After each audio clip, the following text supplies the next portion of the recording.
ദീപം ദീപം. ഏവർക്കും സന്ധ്യാദീപത്തിലേക്ക് സ്വാഗതം.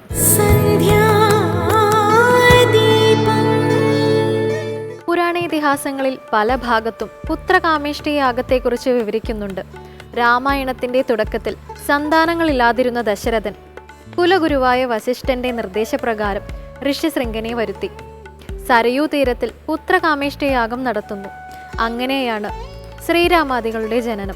ഈ പുണ്യപൂരിതമായ സന്ദർഭമാണ് ഇന്നത്തെ രാമായണ പാരായണത്തിലെ പ്രമേയം. കേൾക്കാം.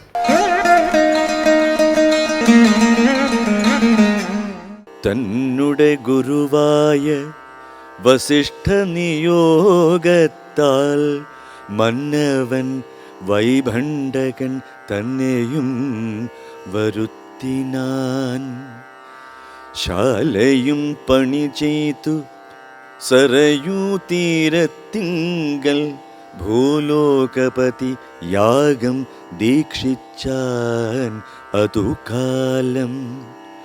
അശ്വമേധാനന്തരം താപസന്മാരുമായി വിശ്വനായക സമനാക്കിയ ദശരഥൻ വിശ്വനായകൻ അവതാരം ചെയ്വതിനായി വിശ്വാസഭക്തിയോടും പുത്രകാമേഷ്ടി കർമ്മം ഋഷ്യശൃംഖനാൽ ചെയ്യപ്പെട്ടൊരാഹുതിയാലെ വിശ്വദേവതാഗണം തൃപ്തരായതു നേരം ഹേമപാത്രസ്ഥമായ പായസത്തോടും കൂടി ഹോമകുണ്ടത്തിൽ നിന്നും പൊങ്ങിനാൻ വഹ്നിദേവൻ.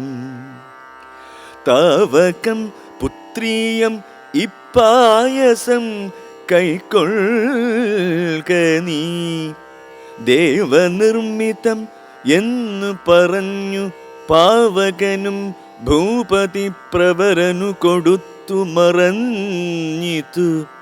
താപസാജ്ഞയാ പരിഗ്രഹിച്ചു നൃപതിയും ദക്ഷിണ ചെയ്തു നമസ്കരിച്ചു ഭക്തിപൂർവം.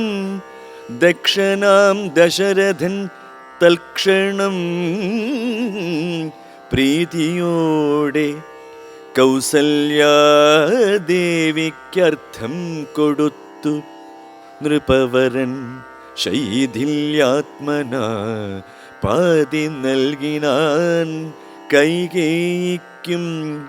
അന്നേരം സുമിത്രയ്ക്കു കൗസല്യാദേവിതാനും തന്നുടെ പാതി കൊടുത്തിടിനാൾ മടിയാത്തി.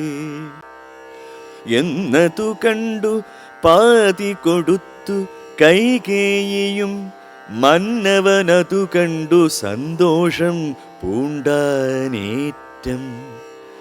തൽപ്രജകൾക്കു പരമാനന്ദം വരുമാറു ഗർഭവും ധരിച്ചിതു മൂവരുമതു കാലം. അപ്പോഴേ തുടങ്ങി ക്ഷോണീന്ദ്രനാം ദശരഥൻ വിപ്രേന്ദ്രന്മാരെയൊക്കെ വരുത്തിത്തുടങ്ങിനാൻ. ഗർഭരക്ഷാർത്ഥം ജപഹോമാദി കർമ്മങ്ങളും ഉൽപ്പലാക്ഷികൾക്കനുവാസരം ക്രമത്താലേ ഗർഭചിഹ്നങ്ങളെല്ലാം വർദ്ധിച്ചു വരും തോറും ഉൾപ്രേമം കൂടെ കൂടെ വർദ്ധിച്ചു നൃപേന്ദ്രനും. തൽ പ്രണയിനിമാർക്കുള്ള ആഭരണങ്ങൾ പോലെ വിപ്രാതി പ്രജകൾക്കും ഭൂമിക്കും ദേവകൾക്കും അല്പമായി ചമഞ്ഞിതു സന്താപം ദിനം തോറും. അല്പഭാഷിണിമാർക്കും വർദ്ധിച്ചു തേജസ്സേറ്റം. സീമന്തപുംസവനാദി ക്രിയകളും ചെയ്തു കാമാന്തം ദാനങ്ങളും ചെയ്തിതു നരവരൻ. രാമ രാമ രാമ രാമ രാമ രാമ പാഹി മാം. പുത്രകാമേഷ്ടിയാഗം രാമായണത്തെ സംബന്ധിച്ചിടത്തോളം കേവലം സന്താനങ്ങളുടെ ജനനത്തിനുള്ള ഉപാധിയല്ല, ഭൂമി ദേവിക്ക് ഭാരം വർദ്ധിപ്പിച്ചുകൊണ്ട് അലയുന്ന രാക്ഷസന്മാരുടെ നാശത്തിന്റെ തുടക്കമാണ്. ഈ ഉജ്ജ്വല മുഹൂർത്തത്തിന്റെ ഉദ്ദേശവും പ്രസക്തിയും വ്യക്തമാക്കാൻ വരികളുടെ അർത്ഥതലങ്ങളിലൂടെ ഇനി സഞ്ചരിക്കാം.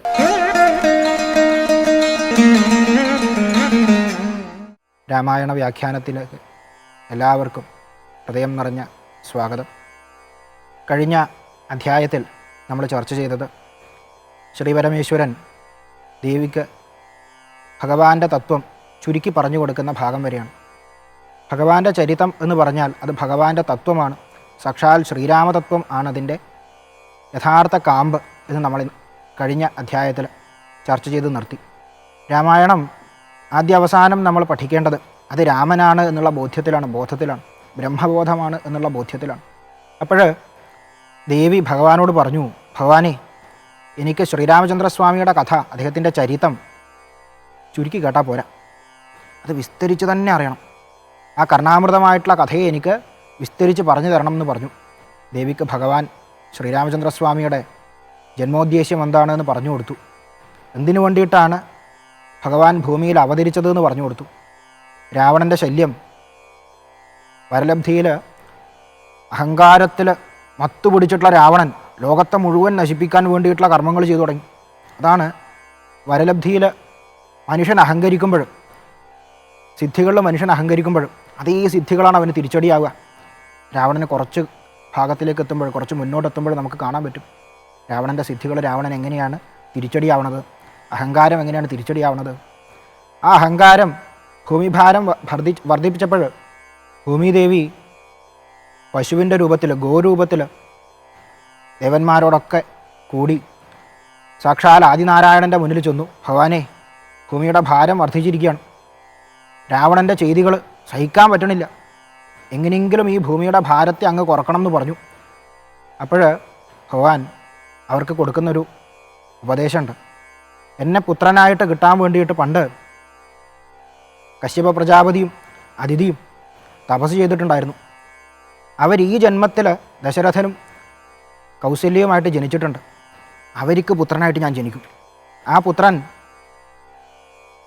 രാവണനെ വധിച്ച് അവൻ്റെ അധർമ്മത്തിൽ നിന്ന് ലോകത്തെ രക്ഷിക്കും എന്ന് പറഞ്ഞു.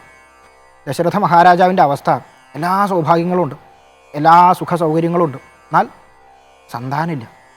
അത് വലിയ ദുഃഖമാണ്. അദ്ദേഹം വസിഷ്ഠനോട് പറയുന്നുണ്ട്, അല്ലയോ മഹർഷേ, എൻ്റെ ചുറ്റും സുഖസൗകര്യങ്ങളുണ്ട്, പക്ഷേ സന്താനമില്ലാത്ത ദുഃഖം, ഈ സുഖസൗകര്യങ്ങൾ എത്രത്തോളം കൂടുന്നുണ്ടോ അത്രത്തോളം എനിക്ക് ദുഃഖമായിട്ട് ഭവിക്കുകയാണ്, എന്തെങ്കിലും ഒരു മാർഗം പറഞ്ഞു തരണം. അപ്പോഴാണ് അദ്ദേഹം പറഞ്ഞു കൊടുക്കുന്നത്, അശ്വമേധയജ്ഞത്തിൻ്റെ കൂടെ, അശ്വമേധയാഗത്തിൻ്റെ കൂടെ പുത്രകാമേഷ്ടി നടത്തുക. ഇഷ്ടി എന്ന് പറഞ്ഞാൽ യാഗം, യജ്ഞം, പുത്രനെ കാമിച്ചുകൊണ്ടുള്ള യജ്ഞം, അതാണ് പുത്രകാമേഷ്ടി, പുത്രനെ ആഗ്രഹിച്ചുകൊണ്ടുള്ള ഇഷ്ടി. അതിന് ഋഷ്യശൃംഖനെ വരുത്തുക എന്ന് പറഞ്ഞു. ആ ഋഷ്യശൃംഖൻ വന്ന് പുത്രകാമേഷ്ടിയുടെ ഒരുക്കങ്ങളൊക്കെ ചെയ്ത് വിധിപൂർവം യാഗം പൂർത്തിയാക്കിയപ്പോഴും അഗ്നിദേവൻ സ്വയം വന്നിട്ട് പായസം കൊടുത്തു എന്നാണ് പറയുന്നത്. എന്താ അതിൻ്റെ താല്പര്യം? പരിപൂർണമായിട്ടുള്ള സമർപ്പണത്തോടെ എല്ലാ ആവശ്യങ്ങളും ആഗ്രഹങ്ങളും ഭഗവാന് സമർപ്പിക്കുക എന്നുള്ളതാണ്. അങ്ങനെ സമർപ്പണത്തോടെ ചെയ്യുന്ന ആഗ്രഹങ്ങൾ പൂർണ്ണതയിലേക്ക് എത്തിച്ചേരും.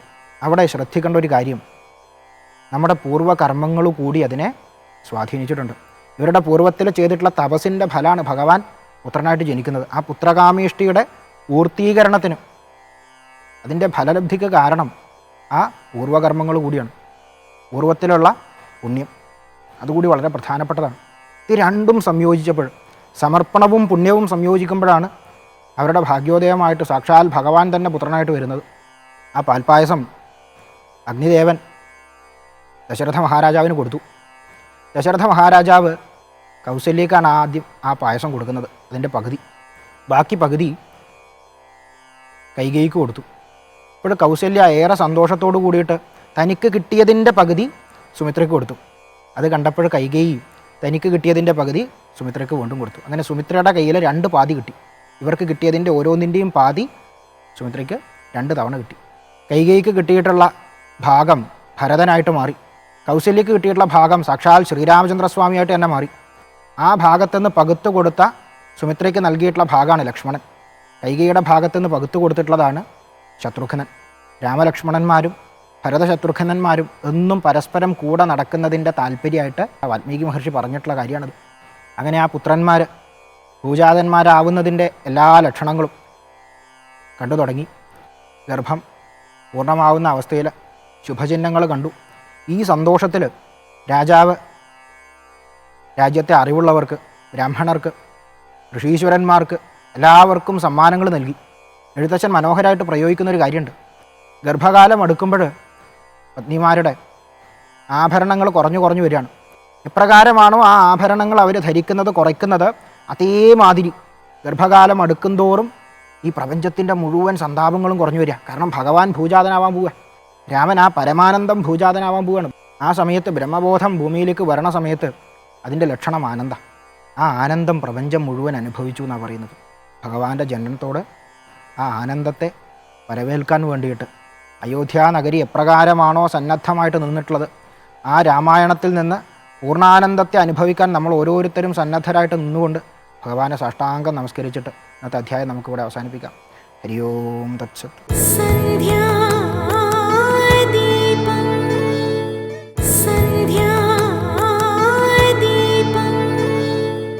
ഇനി ഇന്നത്തെ ദീപാരാധന കാഴ്ചയ്ക്കായി ക്ഷേത്രാങ്കണത്തിലേക്ക് പോകാം.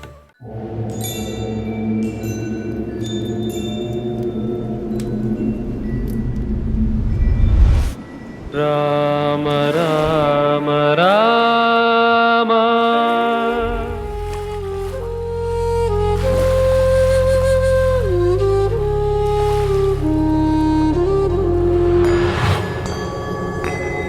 രഘുരാമ രാമ രാമ ജയ ദശരഥേ രാമ.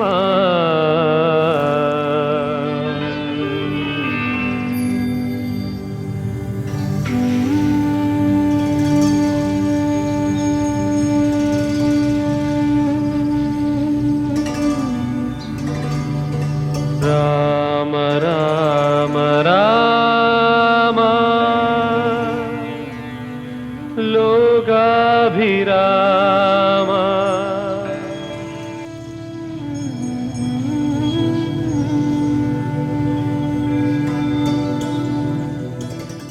നമ്മുടെ കേൾവികൾ, കാഴ്ചകൾ എന്നിവയെ നല്ലതിനോട് കൂട്ടിച്ചേർക്കാൻ ശ്രമിക്കുക. ഇന്നത്തെ സന്ധ്യാദീപം ഇവിടെ പൂർണ്ണമാകുന്നു. ഏവർക്കും നന്ദി.